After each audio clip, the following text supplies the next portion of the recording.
Well, hello guys, welcome to my room, my hotel room, which is the same that it was yesterday for the simple reason that I am still recording from, I'm recording this video straight after the video I recorded on Nietzsche. You would have seen the first video yesterday. But anyway, I'm doing these two in a row because I figured strike while the iron's hot. I don't know whether I'd be able to record a video tomorrow, so I'll do this now and we'll kind of explore a bit more of why Nietzsche rejected these various approaches to transcendent worlds, namely metaphysics, absolute truth, religion, and morality, and what he proposes instead. So remember, you can get my books, The Ecstatic Soul, or my book on the INFJ, available at links below. Also, The Infinite Castle, if you're into Kafka, Dostoevsky, Murakami, and into fictionalized INFJs. Also, remember that you can support my Patreon page, and it massively helps me with the channel. Really appreciate your support, and support is from like $3-4 onwards, so really grateful to those who are supporting me. Okay, so what is Nietzsche's main problem with these various approaches to transcendence, to hidden worlds, in a world that cannot be accessed directly, cannot be experienced directly, but somehow exist as the location of the real, of truth, of beauty, of everything? Well, Nietzsche is a quintessentially this worldly philosopher, which means that anything that is not of this world, he finds suspicious. He finds it suspicious for all the reasons that we may expect. How can we be sure that these worlds exist, and so on and so forth? But also because he notices that there's something in common between these different approaches, whether it be in metaphysics, and that includes scientific metaphysics, by the way, whether it is in morality with Kant and everyone else since then, or all types of people and philosophers since then, whether it be in epistemology or in religion. And what he diagnoses is a fundamental dislike and hatred of this world. It is that we don't like this world, we resent this world, perhaps we resent our place in this world, which is why we invent another world, which is supposed to embody all the qualities that this world, surprise, surprise, doesn't have. And so Nietzsche finds this suspicious because he thinks, well, it's so interesting that this world that we're not able to see, that this world that is transcendent and where all the different absolutes are, is supposed to be just in some sense like this world here, except perfect. And that these various systems give us a way of accessing the other world, either through the religious narrative of life after death, or through reason, the use of reason being something that enables us to be connected to the other world. So we're not able to be there, literally speaking, but we can get there through reason or through excellent moral conduct, and so on and so forth. And another thing that Nietzsche notices is that by embracing this particular narrative, we set ourselves against people that we identify as being profoundly of this world, and that there's a temptation to look at the worldly and the this-worldly, whether that is objectively the case or that is only through our perception. We can look at them as in some way inferior to us, and we can congratulate ourselves in a way that we wouldn't define as pride, and we would never admit to be pride, but as something that is still, closely linked to a notion of our being superior insofar as we are open to being able to access this world beyond, that these ignorant masses or these crude materialists are not able to access. And now, another interesting aspect to this is that among these people who are this worldly and live in the material world are the people who are very successful in this world. Of course, you can think of a lot of people who are not very educated and don't have these notions, although they may be religious and have these notions, even though they're not particularly educated. But particularly as the 17th century and the 18th century advanced, you had a lot of people who were, whether they be military people or whether they be politicians or, lots of other particular fields, artisans,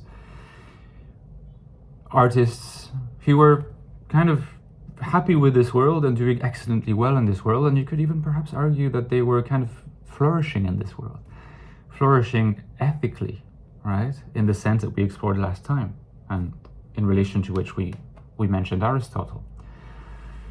And so Nietzsche, since he is not a transcendent philosopher, has to avoid falling into the pitfall, which is very frequently happens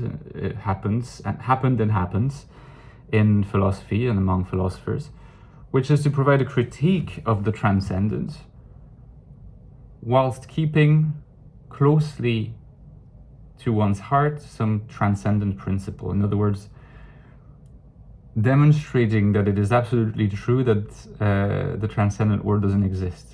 For example, that would be an example of a contradiction, right? Because if there is an absolute truth, then there must be something transcendent. So someone who were engaged in a crusade against the hidden worlds, but who dared to claim that those hidden worlds were absolutely non-existent, would be contradicting themselves. In order to be consistent in your this worldliness, in your materialism, you can't make such statements. And it is very rare that all types of writers and intellectuals and philosophers and scientists, it's very rare that they don't fall into this trap, which is why Nietzsche thinks that the attraction and pull of the transcendence is much stronger than even most of the critics of the transcendent and defenders of the immanent realize, because they constantly fall into it themselves. And so Nietzsche has to be careful not to do that. So he rejects the notion of absolute truth, and he calls truth, by a very famous aphorism, and because Nietzsche is a beautiful stylist too, a mobile army of metaphors. A mobile army of metaphors. So for him, to constitute something true is only a way of expressing oneself by way of constantly shifting metaphors. It's never quite getting fixed in a transcendent object. You cannot grasp that object because the transcendent world doesn't exist. And Nietzsche is again suspicious of why people are so attracted to the transcendent, to the otherworldly, okay? Because he has to remain very this worldly in his approach and not to fall into the trap of using transcendent concepts to critique transcendent theories, he comes up with something which he calls a genealogy, hence the title, The Genealogy of Morals, which is a profoundly concrete and material and sociological analysis of why people across history have been interested in developing these transcendent concepts. So instead of making reference to absolute truth himself or referring to transcendence himself, he says, look, let's just look at how these people were thinking. Let's just look at what motivations they may have had, whether known or unknown to themselves. In other words, let's do some psychology. Nietzsche is undoubtedly, along with Dostoevsky in writing, one of the first psychological writers and perhaps one of the first penetrating psychologists of our time. He says, and profoundly influential on Jung in this respect too. Jung always is going on about how people think that they create systems. Maybe this is the link with Jung after all in these videos. If you read Jung, you constantly, realize that he's saying there's been disputes between scientists or between theorists or between philosophers who think that they're defending what is true, but actually it's only, what they don't realize is it's always a fight between different temperaments, whether it's introverted, extroverted sensor, or introverted intuitive, or extroverted thinker. It's always, they're defending their own personality and its projections. It's all relative to personality and psychology. Well, that's in every possible sense the deepest influence of Nietzsche. Nietzsche was the first to propose this through his concept of genealogy. And so when Nietzsche looks at the genealogy of not just of morality, because in the genealogy of morality he explores the 4 dimensions that I mentioned in my first vid, and not just morality, he says, what do they have in common, these people who hate the world? Well, they have in common that they're resentful. They're resentful of the fact that they haven't been given what they ought to have been given, what they think they should have been given. So maybe they have certain talents, or they think they do, but there's somehow they don't have all the talents or all the skills to be able to flourish. He has a word for it, which is not quite resentment, although it's obviously a very, very closely connected word. It's a word that people tend to use when they discuss Nietzsche and this approach, is ressentiment. It's a bit like resentment, except that it's elevated into a doctrine. It's an unspoken doctrine. People who are of this, who have this disease, in some sense, cannot reveal it to the world, and in fact sometimes usually are in denial about it, because they, being aware of it would expose the weakness to themselves, and they don't want to. So essentially it's a motive that is animated by ressentiment, which is a profound envy and dissatisfaction with their station in this world. They wish secretly that they were like the ones who flourished, but they're not. For a number of different reasons, they're not. They don't flourish, and they can't succeed. And in other words, in order to turn the tables on those who are flourishing in this world, those who are joyful and who have an expanse of power and life, who are just, there's a reason why Nietzsche is such a fan of Dionysus, the god, because he loves this idea of ecstasy and just having, it's not about crushing other people, or it's not about this, it's about just having so much life and so much power and so much vibrancy that you end up benefiting others, and those who are too weak to resist this honestly quite well-meaning expanse of power might be crushed by it, but it doesn't come from a place of resentment. That's what he combats, okay? He says, well, the people who resent this, people who are envious, people who hate this world, hate the people who are flourishing in it even more. And this gives the ingredients for an ideology, which for him is the true nihilism. The true nihilism is not nihilism in the sense that there's no absolute truth for Nietzsche. It is nihilism in the sense of considering that the world here, the world that exists, in fact for him the only world, doesn't really exist. It's a pale copy of this real, completely real transcendence, and yet somehow inaccessible hidden world. He says the true nihilists are the ones who are nihilists about this world here, right? They want to say it doesn't really exist, that there will be a reckoning in the other world, and where the people who are not flourishing here are going to be flourishing over there. You'll see what you can get, those who are flourishing here. You'll see that we're better, because we behave morally better, because we aren't connected through maybe our religious affiliations to this. You're sinners. You'll get what you'll get. You'll see. That's ressentiment. That's the true nihilism for Nietzsche. And he combats this. And in the genealogy of morality, he articulates why this profoundly, because this is something that has to be realized, this is a profoundly human creation for Nietzsche. There's no transcendence here.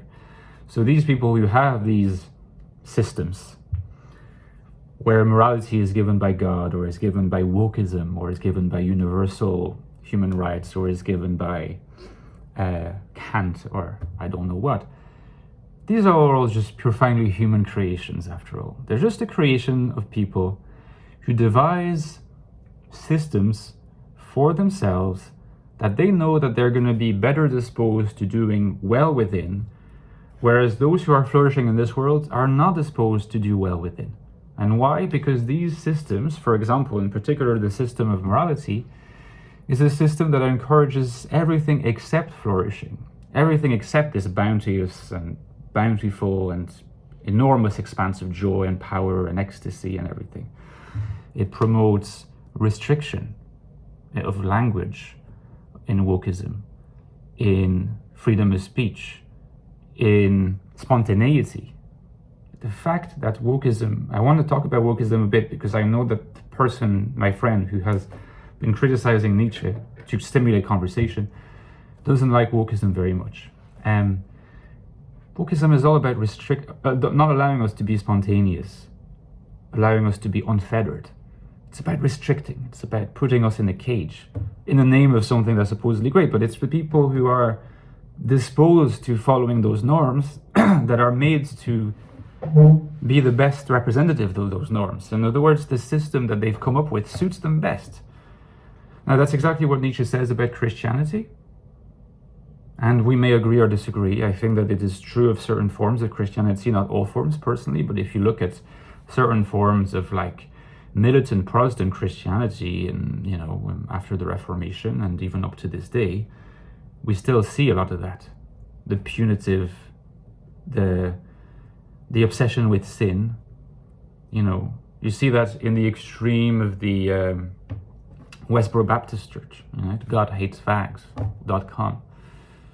It's not about human flourishing here, right? It's really about hating and, those who are identified as sinners, putting them in a straitjacket, being terrified of what the consequences might be. So that's all that Nietzsche hates. And he would see a definite connection between this militant, punitive Protestantism and wokeism. It's connected, absolutely. And I think personally, anyone who is lucid about this would realize that it is connected. And by the way, I'm not trying to be anti-Protestant. I'm sure that these particular varieties of doctrine exist within Islam, Catholicism, and Judaism as well. Okay? It's just that they're particularly striking during the Reformation, because during the Reformation and the, time of the Renaissance and post-Renaissance, and for the centuries that followed, Puritanism, that is very closely connected to what Nietzsche has in mind. And we can really see its successors in various forms of political correctness and wokeism today. They are the direct inheritors of that particular kind of ideology. Nietzsche says they're human creations, and they're creations devised by people who are not flourishing in this world, resent those who are flourishing, want to punish them and save themselves in the future. So they devise a profound system, profoundly well-articulated system, devilishly articulated system, no pun intended, to turn the tables on them. It's an enterprise by humans against other humans. It has nothing to do with transcendence. That is just an invention. It's a mobile army of metaphors. I want to look a bit more into this because Nietzsche's critique doesn't stop there. People think that, but like the psychological analysis of ressentiment that Nietzsche offers is profoundly penetrating.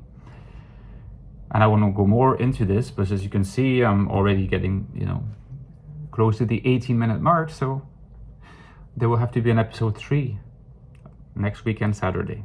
So until then, enjoy the rest of your weekend, guys. Thank you for sticking with me. Don't forget about my Patreon, and I will see you soon. Bye-bye.